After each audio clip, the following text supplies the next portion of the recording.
Então isso é para gerar uma consciência, e isso faz o quê? Gera maturidade, gera aperfeiçoamento. Lucas retrata esse pecado, confronta esse pecado para que a igreja amadureça e a igreja entenda que ela está tratando diante de Deus. 2 lições desse texto tenso, difícil, de Atos capítulo 5, tá? Vamos lá. Primeira lição. O perigo da hipocrisia está em busca de reconhecimento humano na vida espiritual, que pode levar a pecados graves ou ocultar de maneira sutil áreas que precisam ser transformadas. A verdadeira devoção deve ser voltada para Deus e não para impressionar as pessoas. Nós devemos ter muito cuidado com a hipocrisia.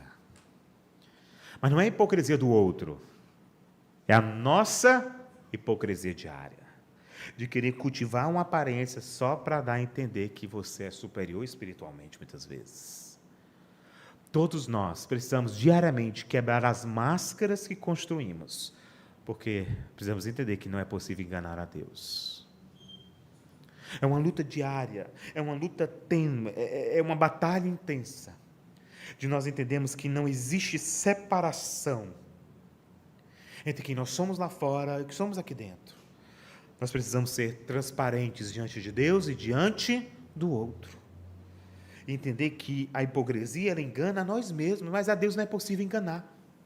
É melhor reconhecer e pedir socorro do que tentar camuflar. Porque se você tenta camuflar, entenda uma coisa, aos poucos você vai morrendo.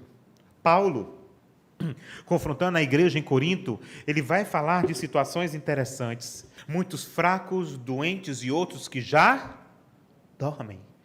Paulo está falando de irmãos que tentaram de alguma forma camuflar os seus pecados e que isso levou à morte. Salmo 32 nos dá um lembrete interessante. Davi diz assim: enquanto eu calei, os meus ossos secaram. Ou seja, enquanto você não é tratado, enquanto você não se permite ser cuidado, exposto em certo sentido, isso está te matando. Então, muitas vezes, quando a gente vê alguém caindo, saindo da igreja, foi tão de repente.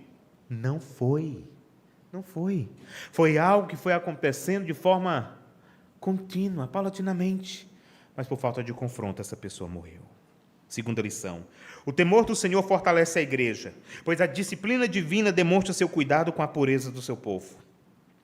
Isso deve conduzir a igreja a uma vida de reverência e obediência. Por essa razão, confrontar e corrigir o pecado, inclusive publicamente quando necessário, é essencial para despertar na igreja uma consciência limpa diante de Deus. Nós aprendemos com os bons exemplos e devemos, mas também aprendemos com os maus exemplos, no sentido de não fazer como a pessoa fez. Esse é o método mais tenso, difícil, mas que Deus, em sua graça, transforma a maldição em bênção.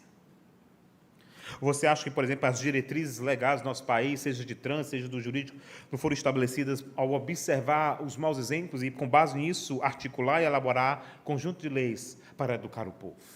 A mesma coisa acontece na esfera da igreja.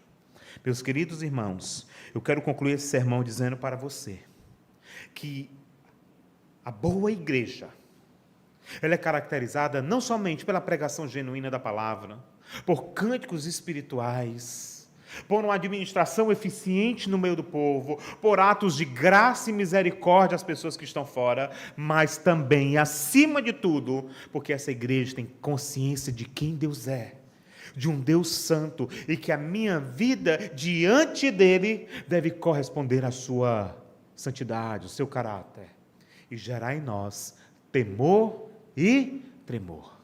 Nós podemos ter o culto mais organizado, nós podemos ter a liturgia mais bem elaborada, mas se nós não tivermos consciência de temor e tremor diante de Deus, horrenda coisa é cair na mão do Deus vivo. Que Deus nos dê temor e tremor. Amém.